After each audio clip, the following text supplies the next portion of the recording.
Wilson 33. Hey, Sean, how are you? First question, what are your thoughts on Rogue Squadron being pulled from the release schedule? For me, I think they just don't want to do with Star Wars movies, or they don't know what to do with Star Wars movies. And I think that is a big, gigantic, that's kind of it. And that's kind of been the case, I think, all along. We're about to hit 10 years since Disney acquired Lucasfilm, and Kathleen Kennedy was put in charge. And immediately they're like, we're going to do spinoff movies. We're going to do a new trilogy. We're going to do TV shows. And Kathleen Kennedy, it seems her strategy all along, from pre-Force Awakens all the way up until now, has been to like, all right, let's recruit whoever the hot names are. Who's the people that like nerds are excited about? Let's go get those people and have them do a Star Wars movie.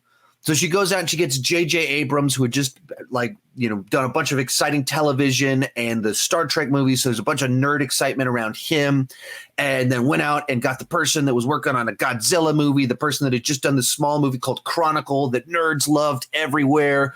Get the Game of Thrones people. Oh, Looper. People really like Looper. Let's get Rian Johnson.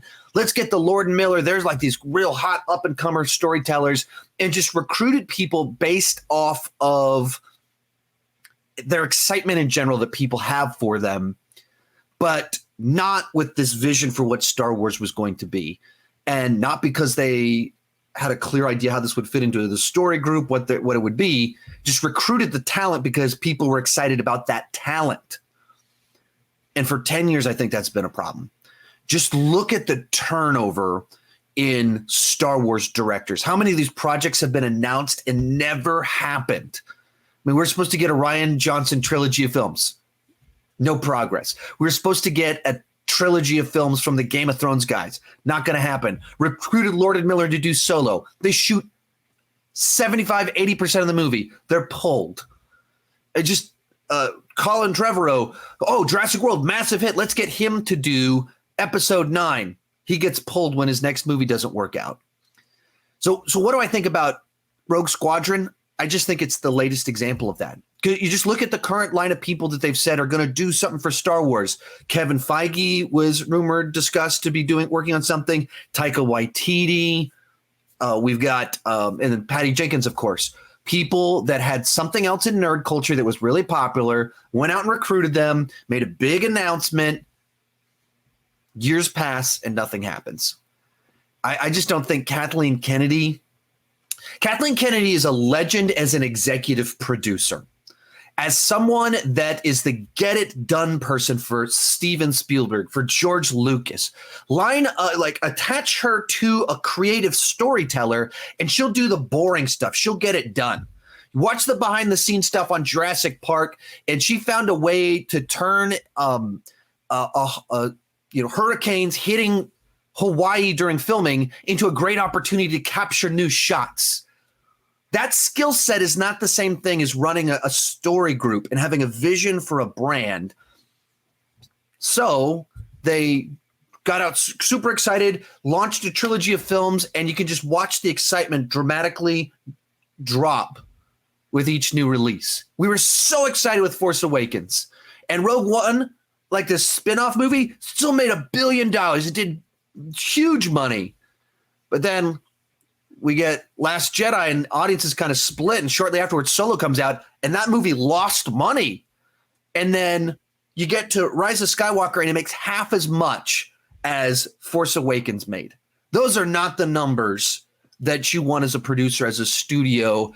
And more importantly, the fandom was frustrated, annoyed, and no one is 100% happy.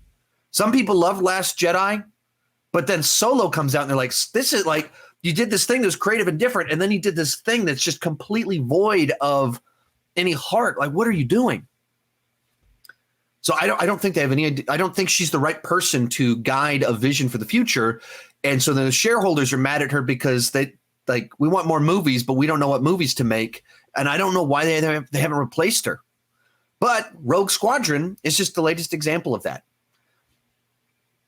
Wonder Woman 2017, great reviews. Audiences loved it. All right, let's get Patty Jenkins to direct the Star Wars movie. Right afterwards, Wonder Woman 1984 comes out. Real mixed reception. Not beloved at all. A lot of people like, ooh, she a one-trick pony? Did that movie work only because of the other people? And so then because of that, all of a sudden this movie's not moving forward. Maybe it's because she was a one-trick pony. She can't come up with anything. Maybe they got cold feet after they looked at Wonder Woman 1984. But instead of Kathleen Kennedy recruiting people that work well in the system, the story group, having a good story group, MCU, Kevin Feige, amazing story group. And they recruit people in that work in the system and they help them adapt stories that fit in the brand and fit into the continuity. There doesn't seem to be anything like that. It's Star Wars that's working. So she recruits these big, gigantic, flashy names that normal people know. Taika Waititi, Patty Jenkins, or even, we don't know the name of the Game of Thrones guys, but we know the Game of Thrones guys. But it's not part of this grander vision. And I think that's the issue at the core of it. Kathleen Kennedy is not the visionary that come up with, run a story group and cast things forward. And here we are.